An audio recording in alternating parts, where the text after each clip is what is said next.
Welcome, everyone. I'm Chris Dobbin, and I'm thrilled to welcome you to another episode of Amplify Your Brand, the series where we revisit building powerful brands in the digital age. So, alongside with my fellow friend and colleague there, Simone on the screen, we are here to share expertise and help you take your brand to the next level. So, whether you're an entrepreneur, small business owner, or a marketing professional, or someone tinkering around with a personal brand, this live stream is built with practical insights and strategies that will help you amplify your brand and stand out in that digital landscape. So, please get ready, take some notes. Take what you learn from today and put it into action, because by the end of this live stream, you'll have a clear roadmap on building a brand that truly resonates with your target audience.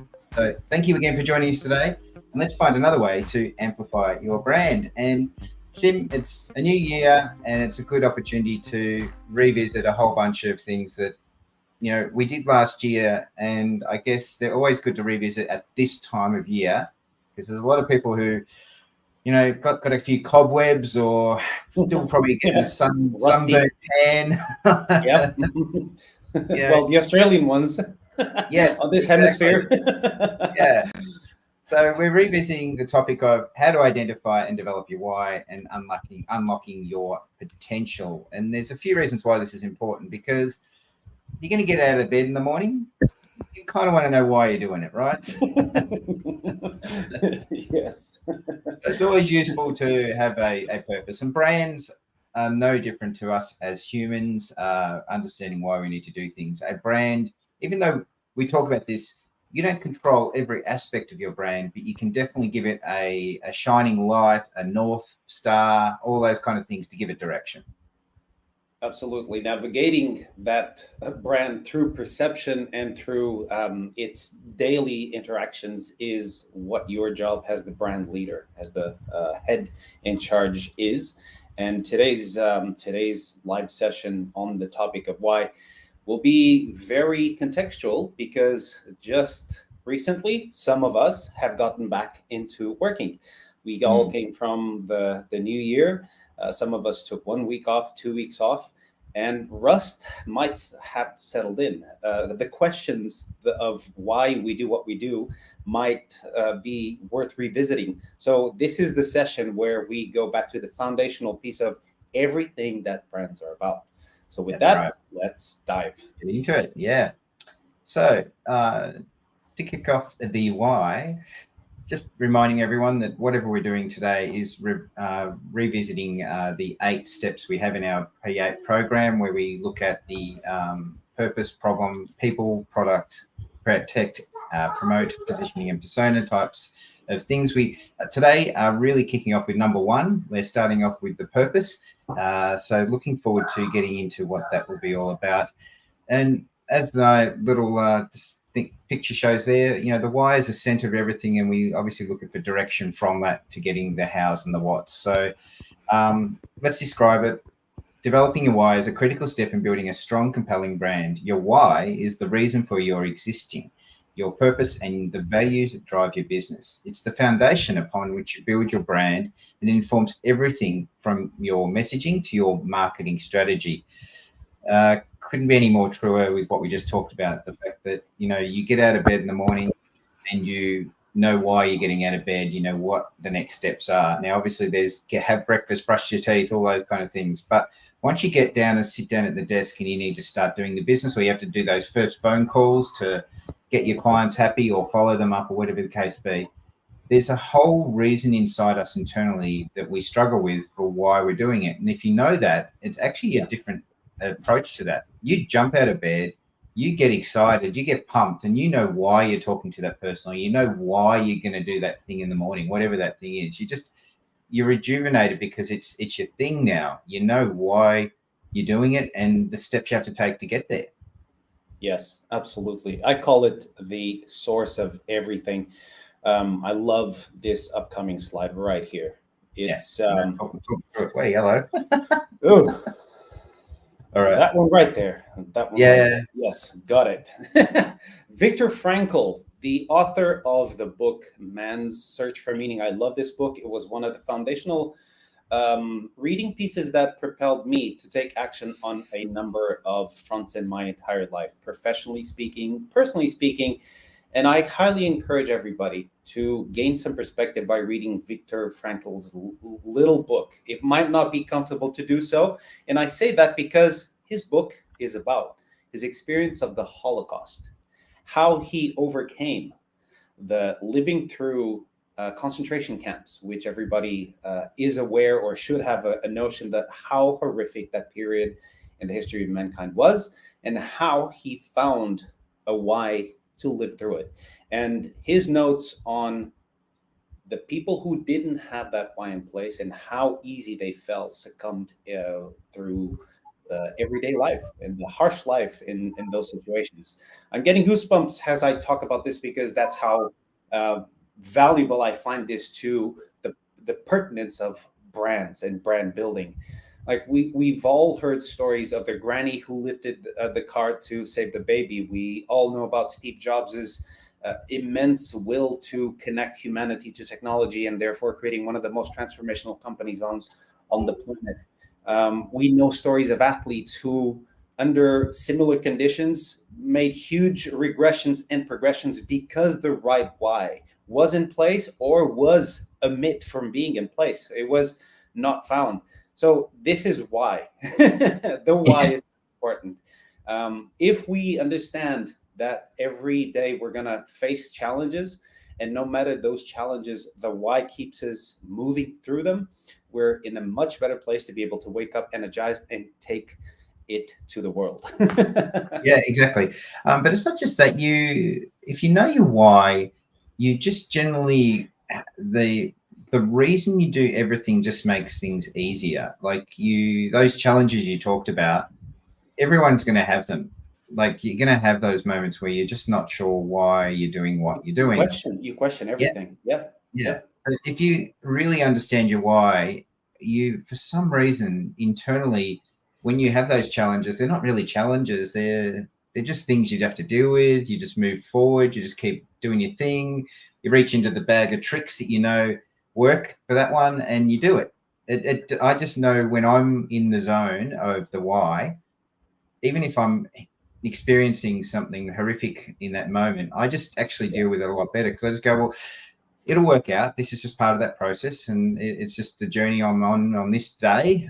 Tomorrow I'll wake up and there'll be a different journey and a different approach because those things are put behind me. So it really is understanding that you can get through anything if you really understand your why. If you do a weak why, like it's just I like something, it won't get you through it. No. That's the motivational fallacy. Oh, this week I'm motivated towards doing something, but at the end of the week you find yourself waning down. It doesn't stick with you. You lost the mojo somewhere along the way. You don't exactly know why. However, if you have major weight behind and identify that, because it's very different for you to do everything that you do and put yourself through the pain of overcoming those challenges if you have something behind yourself like family, kids, a reason why you want to save, you want to help, you want to. Usually this why actually transcends the self, which is the interesting part of this entire conversation. But finding that why and going down that road, it eventually leads to a much wider perspective of everything else. That's right. Yeah. So we'll move on to the next thing of how to develop your why. And there's a few questions we have to ask ourselves to get there. So that's really part of today's journey is we're going to actually talk about each one of these questions and why they matter. So let's get into them. So here's a great one to start. So, if you were struggling with last year and you're coming into 24 and you're going, what do I do? You need to revisit what inspired you to start your business in the first place. Or if you're going to start your business, you need to look at why are you doing it? So what problem are you trying to solve, or what opportunity did you see?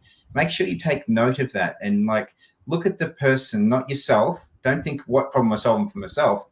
Think about the audience you're working for, the customers, the clientele, the people that you're going to work with. Like, what are they inspired by you to do to solve their problems? And if you can solve someone's problems, you're going to be a pretty popular person because we've all got some problems, right? Whatever they are, whether they're personal, business, financial, emotional, whatever the case. If you solve that, and you can communicate that clearly, then you're going to have some clients. You're going to have some target audience and customers to work with, and something that's going to inspire others to want to follow you or work with you, or you're going to be inspired to want to help them. And that's another really good reason for understanding why you started your business in the first place. Anything to add to that, Sim? Let's go to the second slide. It jives perfectly what you just said. Yeah. So what are the core values as a business? What do you believe in? What principles guide you, your decisions and your actions? So you're right. It does. It links into that. So and we've talked about values many times over the last year, where if you know your core values, when that why moment happens, why am I doing this? You'll go back to your core values and you'll go, oh, that's it. It's because I believe in a sustainable environmental future. So this is environmental. So that makes sense to me. Or this is going to help the education of the kids be better kids. I have a problem with a gate on the front door of my house, and this solves that problem because I have the best hinge in the world. It's that sort of stuff that inspires people to understand your core values. Now, values are a thing that you can't fake either. So it's like we said earlier, you can't just like something. You have to love it. You have to be really passionate about it, because liking something will always at some point go, actually, I didn't like it as much as I thought. It's all right, but maybe not today.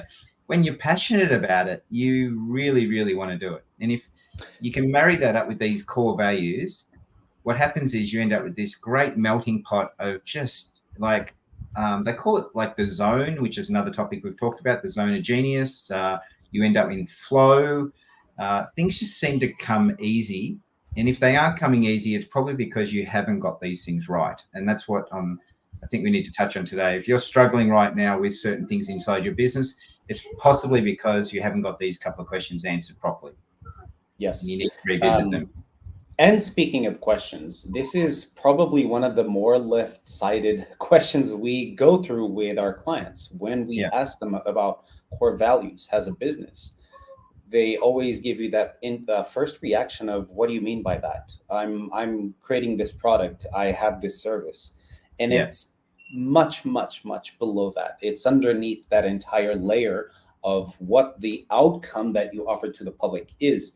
So what Chris said is that somehow you were led to creating that product and or service for a reason. If you know what that reason is, you're in a much better place to put everything together in a way that your business, your product is going to serve its rightful audience in a much more complete way than if you are struggling and trying just to make money, which is a very superficial reason. We talk about money, and no doubt it has the inherent need to be addressed, but it is a form of energy, and that energy is rooted in something. What that something is your job as the brand leader, the business owner, to find out and focus on, because this is going to drive everybody inside, culture wise, offering wise.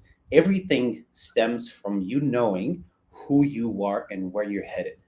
That's right.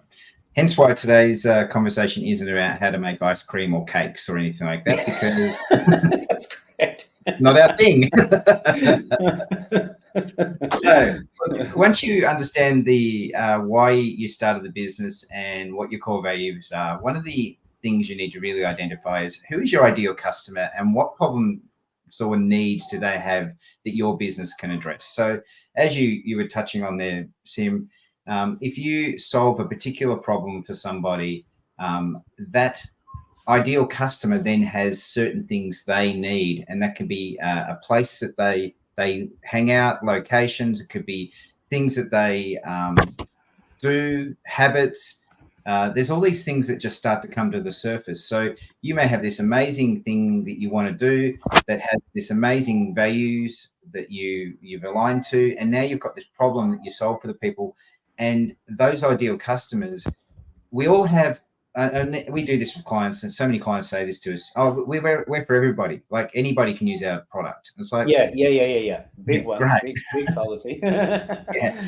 The thing about that is, you may be correct. Everybody can use your product, but within those everybody's is a particular audience that most often want your product and service, either more regularly, or they want to pay a higher price for it, or they want to do something that's unique to the rest of the everybody's in that group.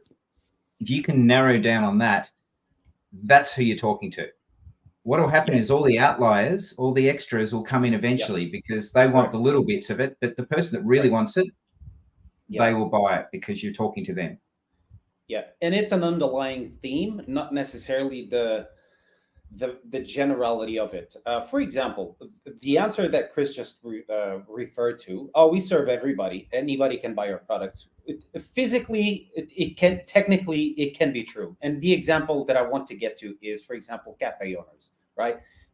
Anybody with a cafe serves a very wide array of people. However, if you specialize in that cafe in serving certain types of dishes, certain type of pastry, certain type of coffee even, you will start noticing how you refine the people who come in through the door. So even though coffee is for everybody, not necessarily everybody will want to have it. Babies don't have coffee, so you don't serve everybody's. That's a big chunk off the table. Grannies, they must be probably not very adept of coffee as they were in their younger years. So that's another big chunk. And you keep chopping off the little parts and you keep refining who you really want to serve based on your core values and how you can serve them, and you get to the ideal customer. This is not an immediate exercise, but it's definitely a worthwhile one. And I encourage everybody to go back to why, and even further, ask yourself why 5 times and try to come up with an answer every single time. Be a little 3-year-old kid to yourself, basically. Yes. Very good description. Why? Yes. Why? All righty, let's move on. So this is, again, with what we just talked about earlier, the most common people. Oh, actually, I'll read this thing first. So what makes your business unique? So what sets you apart from your competitors, and why should customers choose you over other options? So again, everyone tells us they're unique. They're different. No one else does what I do. This is the most common thing I hear from clients. And then they'll tell us something like you said earlier, we sell coffee. And it's like, but there's cafes next door to you. And it's like, but they don't have our coffee because we've got this particular brand or whatever. And it's like, but what makes that brand special? And then when you start getting, as you said, you're chopping off things, what people discover is that to get yourself to be unique is a challenging thing to do, because you can quickly jump online these days, do a Google search, and find millions of people, if not hundreds of thousands of websites that do the same thing as you. And you need to stand out. So this is why we need to find those things that make you unique, and you can back them up. You can do it. Only you can do it. Now, sometimes that's the way you. Sometimes it's the colors you choose for your product, because everyone else in your industry is blue, you choose pink, whatever these things are. There's all sorts of ways you can make yourself unique in a, not a superficial way, but in a meaningful way, so that when people look at your competitors, they don't see you. When they look at your customers, they choose you over the competitor, because your options, your problem, the way you solve it is so different to the way everyone else is doing it. That's key. And that is very key. Yeah, exactly. Okay. But it's one of those things that just so many clients we work with just don't get. And we've touched on this many times over last year when we were talking about the fact that different is always looked at as new. So you don't have to be different to alienate people. You be different because you have to be different from someone else. But the way you be different is really coming down to all those other things we talked about. So be unique and be different, but don't do it for fakeness. Don't fake it. So, don't choose pink because you just want to. Choose pink because it actually means something to your brand. We go through actually a process in our branding exercise where if you're going to pick pink, it's because pink represents certain meanings, and those meanings attach to your core values, which means it attaches to your why. And we can all then go back and say, look, pink is a good option for you.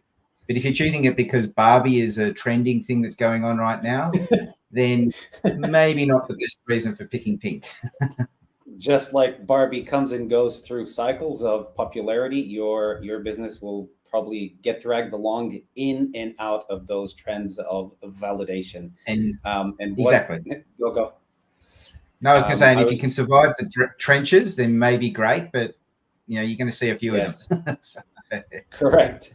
With the conclusion point on this one, I want to mention it's just a soundbite that I've got in my head, and I hope I don't butcher it too much because I can't exactly specify who said it first. But when you realize that you're uniquely positioned to help those who you once were, you're going to be a lot closer to be able to attract your specific audience, and this ties into your uniqueness, ties into your values, and it will set you apart because you deliver whatever system is already in the marketplace, whatever product is already in the marketplace, but delivered via your specific way, and that's where everything resides within branding.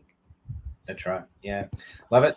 All right. So look, once you have a clear understanding of your why, you can start building your brand around it. This means developing messaging that communicates to your core values, your purpose, choosing the visual elements like colors, fonts, imagery, and this aligns with your brand identity, and creating marketing campaigns that highlights what makes you special. So it's a long way of saying if you get it right, when you go to execute, it's going to be a lot easier. You're going to be able to do these things because the reason you're choosing your colors, your fonts, the imagery, all these things, even the marketing campaigns that you're going to put out there, knowing what your brand is and why it exists and who it's talking to will help you work on a better outcome. So anyone that struggled in 2023 and you're looking to rejuvenate yourself in 2024, look at some of these questions and really answer them honestly, because if you do, that little man or woman in the mirror will look back at you and give you the answers you need, and then you'll be a happier person throughout 2024. Yeah, exactly. Cool. Coffee cup moment. Okay. Remember, why is what makes your brand memorable and compelling to your customers. So it's worth taking the time to get it right. And I think I just said that in the last bit, but yeah, we just can't enforce this enough. Get it right and it'll work for you. Not just that, it'll work for your customers. And that's the most important part, because the customers will get you. They will get that outcome that they want to get from you, because they're going, well, you've just spoken to me in the way I need to be spoken to. You're offering a solution that I really, really want, and it looks fantastic. So it's trustworthy in the sense that I just feel like it's the right thing for me. I was going to get that can of soup when I was down the aisle, but I'm going to get that one because they spoke to me. I just feel understood. They get me. Yeah. So it is the Jerry Maguire moment when, you just say you had me at hello and you get me, so think about how you can go about that. So today is a quick, short episode. We wanted to really just highlight the fact that if you are struggling with 2023 and moving into 2024, not knowing how to start it off, start with your why. Revisit those questions we just talked about in this episode and see what outcomes you get. If you need help implementing, we do have ways to help you with that. So we'd love to have a chat with you if you would love to explore our P8 program to get your business brand going and looking at ways to amplify your brand. Otherwise, it's been a great short episode to get us off 2024 kicking on with last week's episode, and looking forward to next week when we see you for another episode of Amplify Your Brand. Thanks, everyone. Thanks for joining us. Take care.